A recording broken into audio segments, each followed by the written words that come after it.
ये खबर SGT university द्वारा प्रस्तुत की गई है।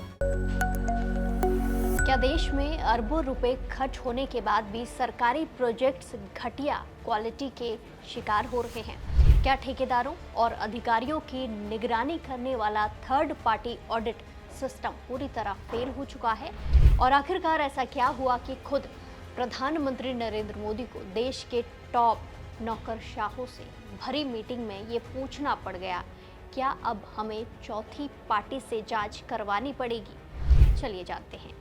जब देश के सबसे ताकतवर और शीर्ष आईएएस अधिकारी सामने बैठे हों और खुद प्रधानमंत्री भरी समीक्षा बैठक में उनकी क्लास लगाते, तो मामला कितना गंभीर होगा। प्रगति बैठक में प्रधानमंत्री नरेंद्र मोदी का बेहद कड़ा और तल्ख अंदाज देखने को मिला। सरकारी योजनाओं में हो रही लीपापोती, घटिया निर्माण और प्रोजेक्ट्स की धीमी रफ्तार को लेकर पीएम मोदी ने केंद्र के सचिवों और राज्य के मुख्य सचिवों को जमकर फटकार लगाई, उनकी क्लास लगा दी। उन्होंने साफ लहजे में कह दिया कि जनता के पैसे की बर्बादी और सिस्टम की ये लापरवाही अब किसी भी कीमत पर बर्दाश्त नहीं की जाएगी। दरअसल मौका था केंद्र सरकार की मासिक प्रगति बैठक का, जिसकी अध्यक्षता खुद प्रधानमंत्री कर रहे थे। इस बैठक में देश के 9 राज्यों में फैले 30,000 करोड़ रुपए से ज्यादा के 6 बड़े इंफ्रास्ट्रक्चर प्रोजेक्ट की समीक्षा की जा रही थी। इनमें रेलवे, नेशनल हाईवे और इसी के साथ बिजली ट्रांसमिशन से जुड़े बेहद अहम प्रोजेक्ट शामिल थे। जैसी ही बैठक आगे बढ़ी और प्रोजेक्ट्स की मौजूदा स्थिति, जमीनी हकीकत और काम की क्वालिटी की रिपोर्ट सामने आई, तो प्रधानमंत्री नरेंद्र मोदी सिस्टम की कार्यप्रणाली पर बेहद नाराज हो गए। उन्होंने अधिकारियों से सीधे 2 टूक सवाल किया।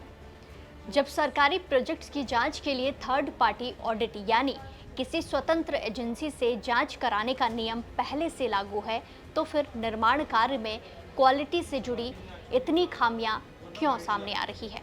क्या वो सिस्टम उम्मीद के मुताबिक काम नहीं कर रहा? और क्या अब सरकार को चौथी पार्टी का ऑडिट बिठाना पड़ेगा? पीएमओ की तरफ से जारी आधिकारिक बयान के मुताबिक प्रधानमंत्री नरेंद्र मोदी ने साफ शब्दों में चेतावनी दी कि काम में ऐसी लापरवाही बिल्कुल भी मंजूर नहीं है और सरकारी तंत्र इस ढर्रे पर कतई काम नहीं करेगा।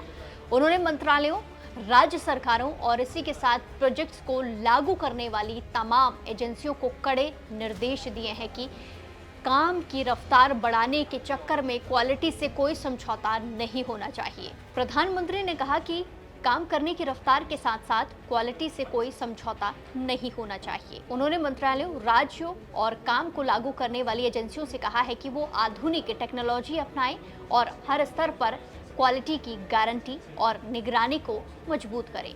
प्रधानमंत्री नरेंद्र मोदी ने अधिकारियों को निर्देश दिया है कि वो हर स्तर पर निगरानी को मजबूत करें और निर्माण कार्य में आधुनिक तकनीक और इसी के साथ डिजिटल मॉनिटरिंग का इस्तेमाल अनिवार्य रूप से करें। इसी के साथ बिजली सेक्टर के एक बड़े प्रोजेक्ट की समीक्षा करते हुए प्रधानमंत्री नरेंद्र मोदी ने नौकरशाहों को एक बेहद सटीक और व्यवहारिक मिसाल देकर समझाया। उन्होंने कहा कि सिर्फ बिजली का उत्पादन बढ़ा देना ही काफ़ी नहीं है, जब तक कि उस बिजली को लोगों के घरों और कारखानों तक पहुंचाने के लिए मजबूत ट्रांसमिशन लाइनें तैयार ना हो। उन्होंने कहा कि ये बिल्कुल वैसा ही है जैसा कोई बिना नहरें बनाए सिर्फ बड़ा बांध खड़ा कर दे, जिसका जमीन पर कोई मनचाहा फायदा नहीं मिलता। पीएम मोदी ने जोर देकर कहा कि इंफ्रास्ट्रक्चर के बड़े प्रोजेक्ट को अलग अलग टुकड़ों या फिर पैकेजों में देखने के बजाय एक संपूर्ण और एकीकृत सिस्टम के रूप में देखा और समय पर पूरा किया जाना चाहिए।